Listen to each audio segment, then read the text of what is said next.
你们好，我想向自我介绍一下，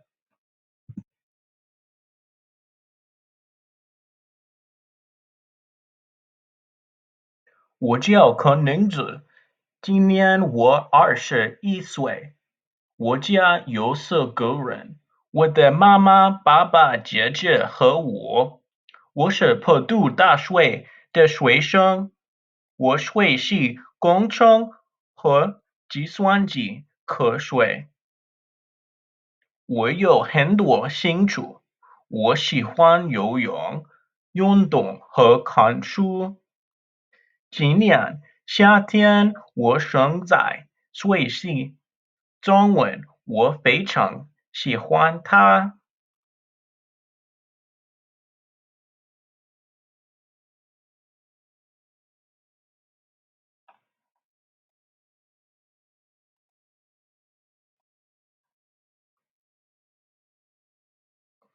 中国习俗已经存在多年，它是中国文化的重要组成部分。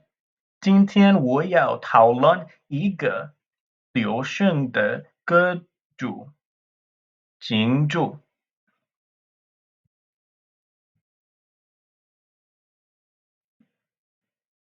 I would like to begin by discussing the history of Beijing opera. There are many types of Chinese opera, but Beijing opera is one of the most recent and actually one of the most popular. Beijing opera originated in the late 18th century in Beijing.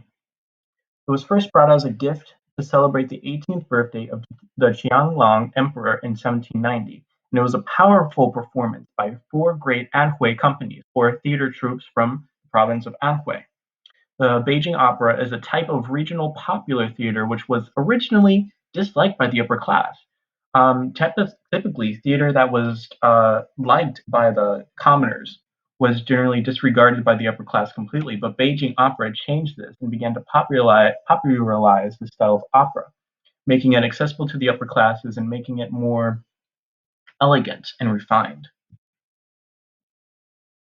Rising from the ashes. In the year 1900, the Boxer Rebellion brought about a great setback for Beijing opera.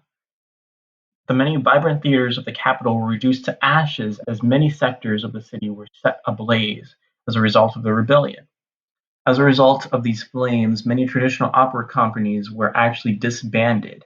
However, many performers were able to hold out and took advantage of this situation to actually redefine the medium.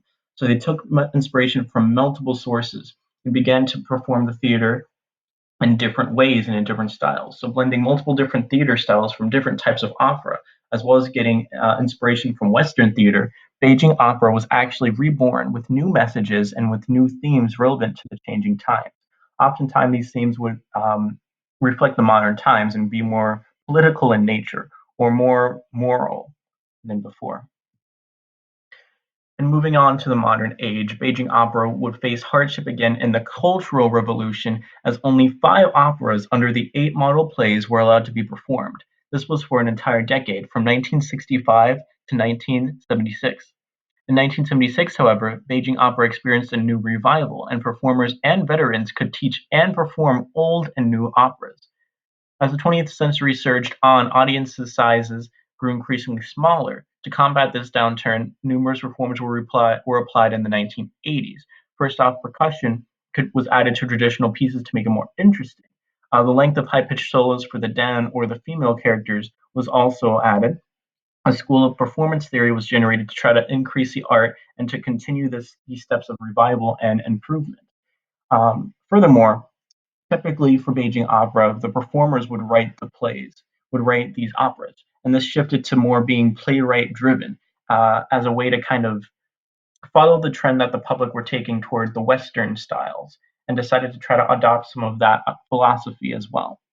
These efforts helped to combat the downturn, however, the fight remains stretched into today's era as audiences are always wanting new things and Beijing opera is always being innovated in new ways.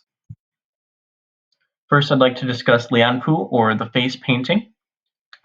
So, face painting is also known as a picture of hearts, and the painting of a face is used to actually indicate the type of character each actor portrays. Back before modern times, where cameras could show close-ups, um, audiences would need to know who each character was just from looking from a distance. So face painting helped achieve that.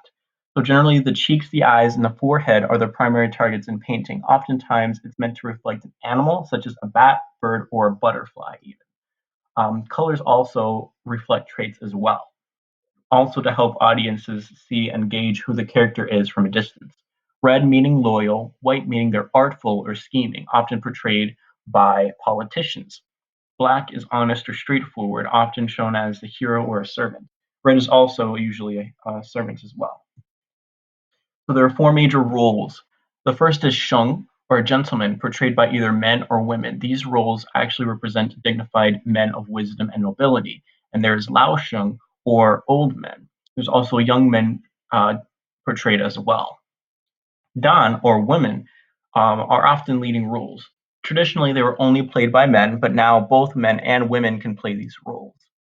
Next is Jing, or rough men, also known as Hualian, or the painted face. Here's where the face painting would be taken to, say, the max, as they would have elegantly painted faces. These are mighty male characters, and they require a very strong voice.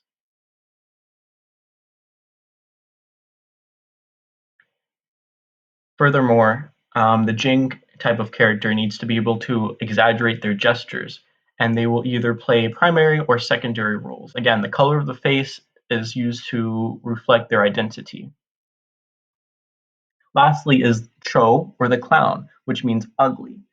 This reflects the tradition that a clown's laughter and ugliness actually scares away evil spirits. The Cho can be divided into two subclasses: the Wen Cho, which is a civilian or a merchant or a jailer, and the Wu Cho, which are minor military roles, so often a soldier. And the military, or the Wu Cho, requires the actor to be acrobatic, as they have to do many jumps and things. There are four main methods of expression in Beijing opera, all of which actually complement each other and enrich the performance. First is dialogue, which is not simply speech, but includes rhythm and emotion to support the performer's singing. Song is used in various tones to concentrate the audience's focus, but also raise the tension and drama of the performance. Singing is done without vibrato, bright and through the nasal. This is where it differs from Western opera, where Western opera would use a lot of vibrato actually. Next is dance, which is expression using the body alone. This may include the sword dance, pantomime, or the long sleeve dance. Lastly is combat or martial artistry, which showcases weaponry and acrobatics. In conclusion, the Beijing Opera continues to be a major part of Chinese culture. It draws inspiration from legend and lore alike and tells the story of China in more ways than one. This allows an expression of vibrant history and evoking of deep things centered in both tradition and innovation. 谢谢, thank you for your time.